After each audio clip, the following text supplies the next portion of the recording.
So I remember watching this Chris Williamson's podcast, and I don't know where this quote is from, but he said something like, "The magic you're looking for is found in the work you're avoiding." Oh, that's deep. Yeah, it's very insightful. So I was going to ask Shiv, what do you think the quote means by magic? Do you think it refers to success or fulfillment or something else? I think it's open to interpretation, that quote. For me, that quote means learning and growth. For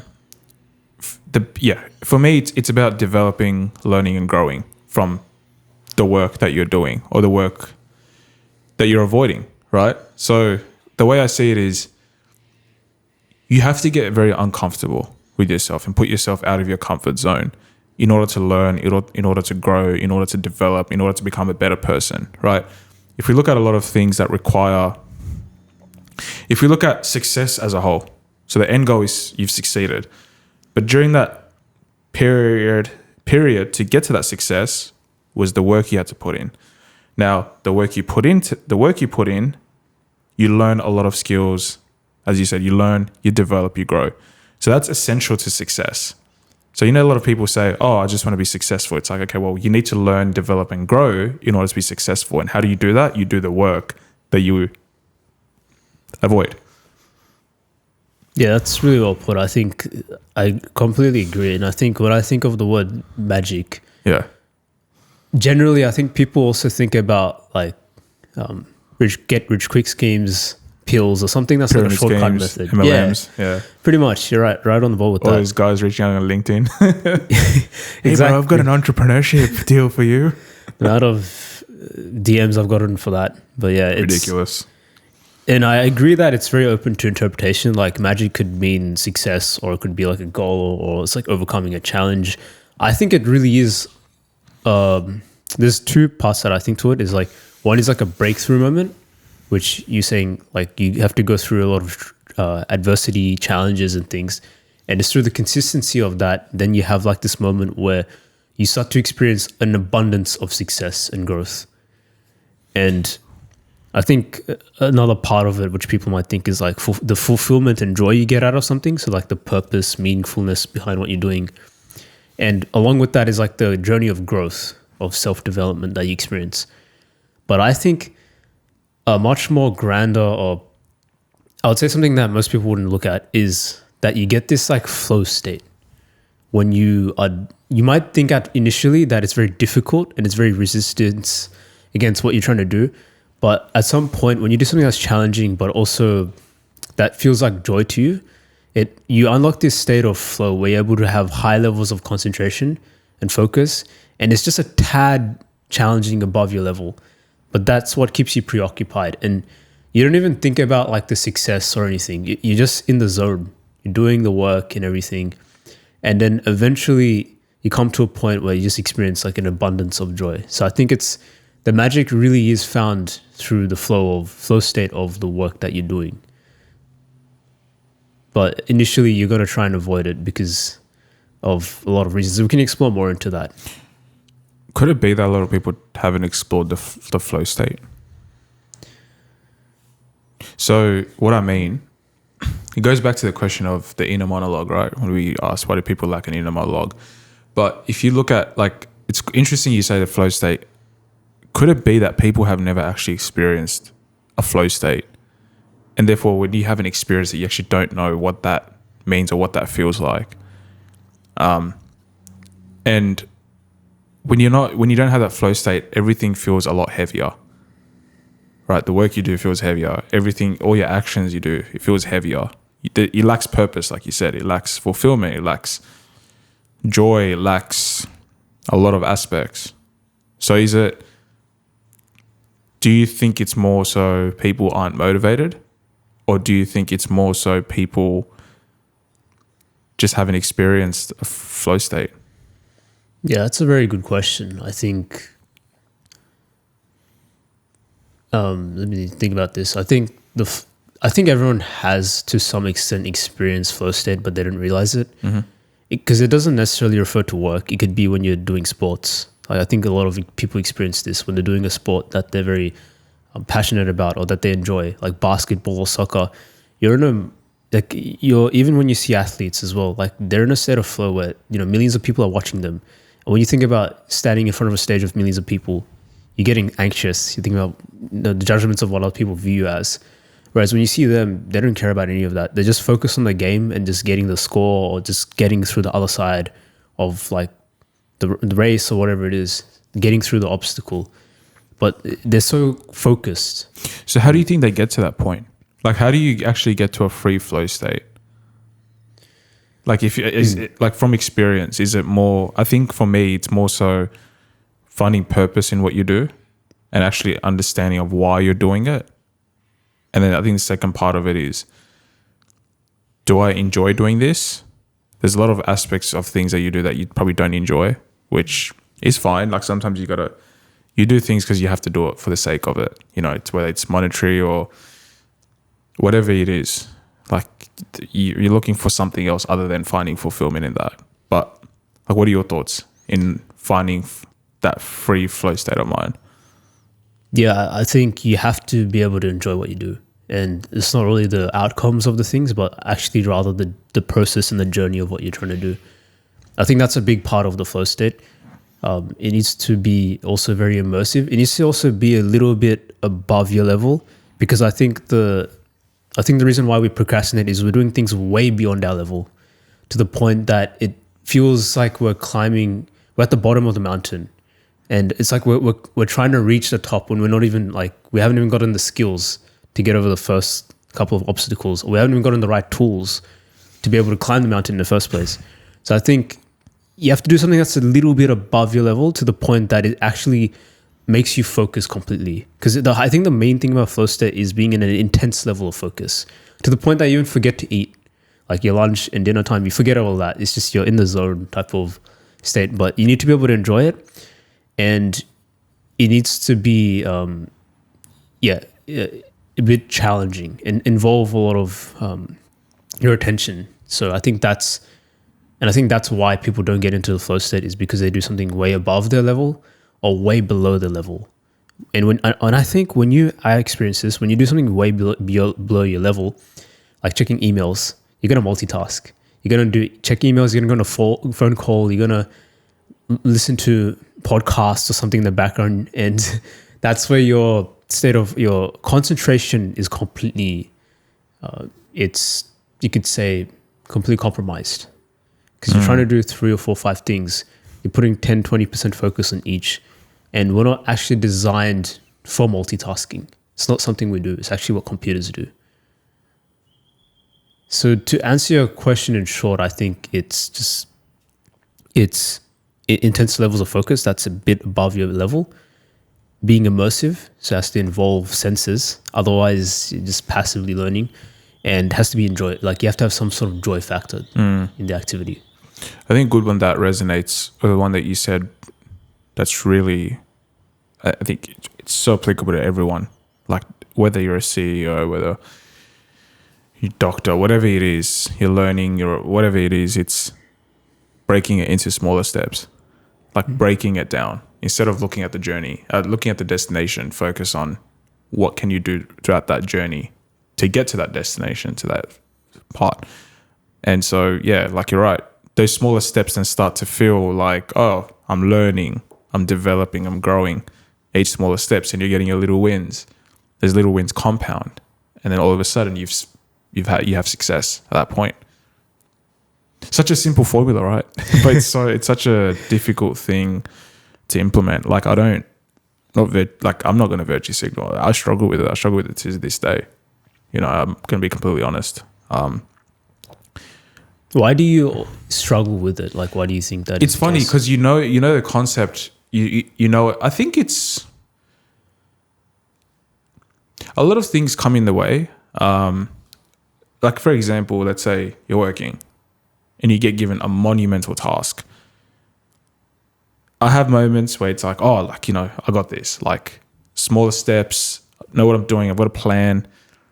But then sometimes you fall off that plan. Like that plan goes off the rails, and you're thinking to yourself, geez, like it's just, you've fallen off. Learning how to pick yourself back up from that plan is just as important. I think that's it's more like planning is great and those smaller steps, but when you actually fall off those smaller steps, are you willing to pick yourself back up? I think that's where I struggle is you've got smaller steps. The moment you fall off, you just fall off completely. And it shouldn't be. Like, you're not falling off the top. You're falling off the lower end. So it's not the fall isn't as bad. You can pick yourself back up. But in our minds, we think the fall is so great that we've got to start all the way again, which isn't really the case. And then a big part of it is, procrastination, I think. It's a big part of it. Sometimes you avoid the work. Tiredness is not an excuse, but there's a lot of different parts to it. Good question, though. Yeah, I definitely think like procrastination is something that we all do. We're all 100%. Victims of procrastination.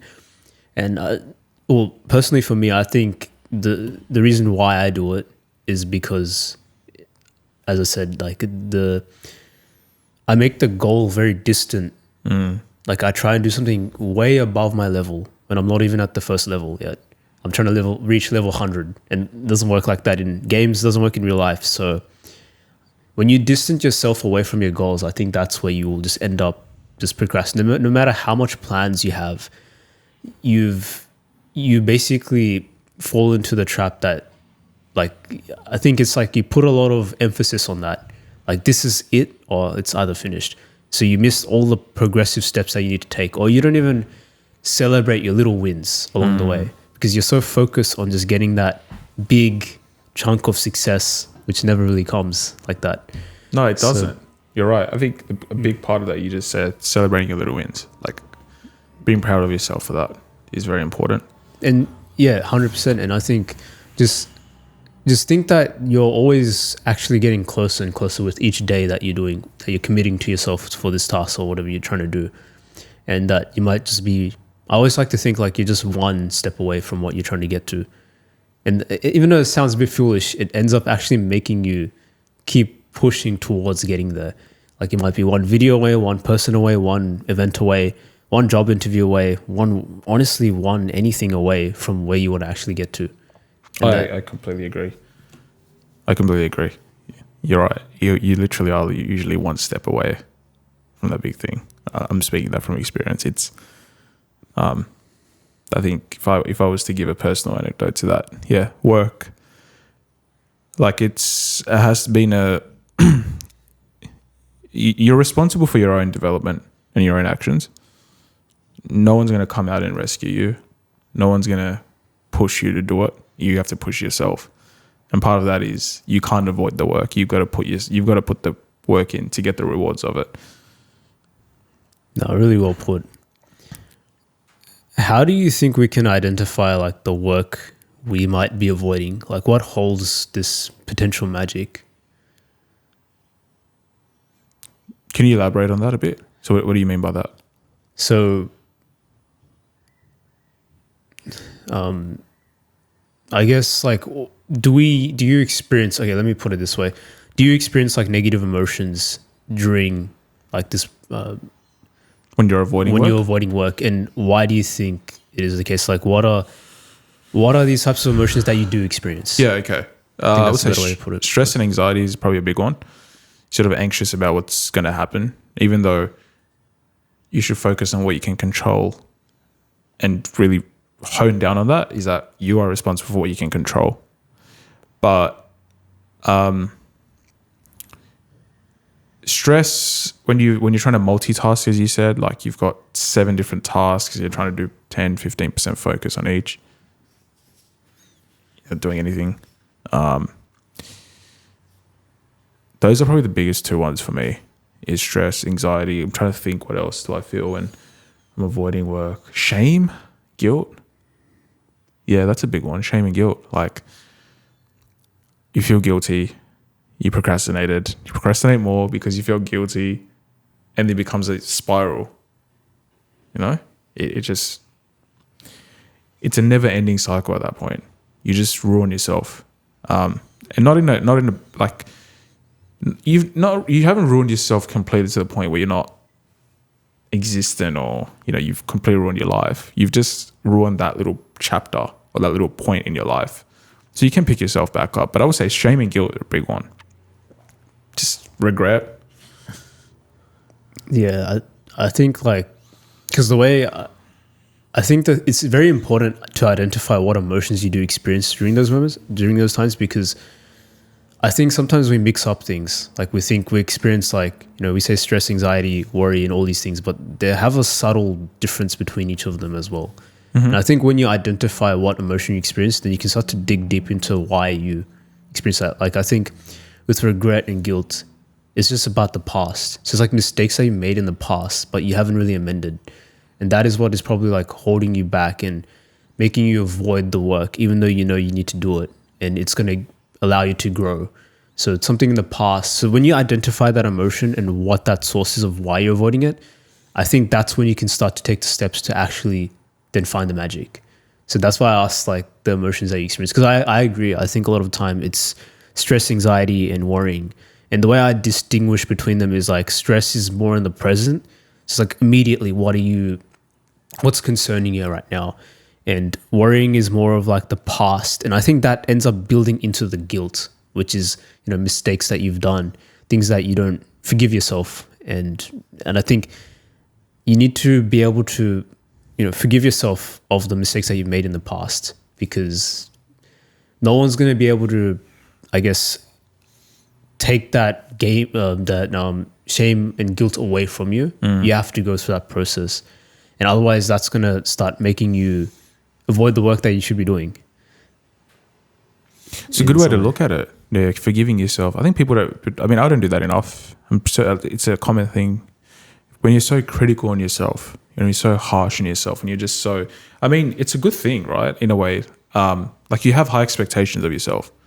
So when you can't forgive yourself, you're holding yourself up to a standard, right? And that standard must be a high standard for yourself. For you to actually not forgive yourself, it says a lot. In saying that though, there's a balance between it, right? By not hitting those standards, are you learning and then moving on from it to become a better person? Or are you, by not hitting those standards, going through shame and guilt and then going backwards, right? Because if you're going backwards, then you then have to then fundamentally think, okay, I need to forgive myself and actually move on, move forward, right? You've got to take steps forward, not take steps back. And you know what? Sometimes you've got to take 2 steps back to take 5 steps forward, or whatever that saying is, right? Maybe you have to go through the shame and guilt. Maybe you have to understand, I'm not going to forgive myself. So what? I'm just going to get on with life. Then life comes at you. You've avoided the work. You're not learning. You're not developing. You're not becoming better.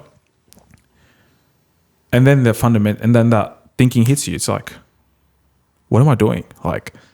Could I have just avoided this and just forgive myself? And could I just fundamentally just forgive myself? And this is the day I take it forward. It's an interesting process. It's very, very interesting. Brains are very, very wired, very in a cruel way at times, I think. I will say that. And the reason I say that is our minds have so much control over our feelings. Your mind is your second best friend in a way. That just influences you to either do dumb shit or do good things, right? Your mind either pushes you to do better things or it pushes you to do worse things. And you've got friends, I'm sure, that oh dude, just do that, it's gonna be funny, and you hurt yourself in the process. Or you've got friends that are gonna push you to do better. Obviously in bands guys are we're always oh dude, just do that, it's gonna be funny. But you know what I mean, right? So our minds are quite cruel in a way. Then I guess it's very important that you make the mind your friend, your ally. That you don't let your mind control you, but you control your mind. Unleash your mind. Yeah, that's why mind's unleashed, basically. Yeah. I think you brought up a good point as well, that it made me think about something which Naval Ravikant said as well, which was sometimes easy choices lead to a hard life, and hard choices lead to an easy life. So like, he's really saying like the easy choices you make in the short term lead to a more difficult life in the long term. So, and I was thinking, why is that the case? And I think the biggest reason, which I think we can all somewhat agree on, is fear. And you said something about how our brains are very harsh and things, and I think we have a sense of negativity bias, like it's built in humans, right? Like if you had two articles, one good and one bad, you're gonna talk about the bad one throughout the entire day. Some say like some some murders happened in the neighborhood or something, and there's like the good news of like you're gonna get a higher salary or something. You're gonna get more extra pay because of inflation or something. You're gonna be thinking about the negative news more than the positive one. Or say you had a good day throughout the entire day. Everything was going well. You got a promotion at work. You had a good time with your girlfriend or whatever, and then you had an accident. That accident is now gonna occupy 1 week's worth of your mind. You're gonna be thinking about so many things about it. That accident is gonna be your whole conversation for the day. So our minds have like negativity bias. We tend to lean towards the threats and negative news. And I think the reason is because of our ancestors. They're brought up in environments of bushes, forests, and all these things. And there would be a lot of threats. Like they were in hunting times. So that's why they would think about the worst case scenario. That's why it's inbuilt in us as well. And I think that's why we tend to probably think about the worst case scenarios, and we allow the fear and these negative emotions to overpower us. And then the brain and our mind, instead of it becoming our ally, becomes our enemy in a sense, because it's trying to protect us, but it's also leading us to sabotaging ourselves, especially when we're anxious anxious about something that it's not even in the present. We're worried about what's in the future, which isn't even reality at this moment of time. So. That's really interesting that you say that. So like evolution, someone's going to laugh at this, I know. But from an evolution point of view, we have negativity bias to survive. Yeah, for survival. Correct. Interesting. I'd like to speak to someone about that a bit more, actually. Like how that actually... how that's actually manifested. I mean, the thing is, circumstances are so different, right? Like, we're not in hunter and gathering days. Yeah, you guys got spears and... but it's different now. It's like it's used in such a way where it's like through media, you could say. Like a lot of media articles. Let's not even get started. I mean... But I think an example of that was sadly, last week when people lost their lives at Bondi. That was a very tragic moment, and condolences to the family and the people that have to the family, and peace to the people that have passed. But straight away, like the media just were such vultures about it. You know what I mean? Like you've just seen people experience something so traumatic. It's probably not the place to go and put a camera in someone's face that's experienced something very tragic, just to get... I mean, I understand the importance of news, but then they called out a wrong person. They said, the attacker was this individual, and it just spread. And it was like they later realized it wasn't him, it was, someone else. And so that tells you straight away, like, the power of media, but the power of a mob as well, like how quickly information just flows, like if it's passed through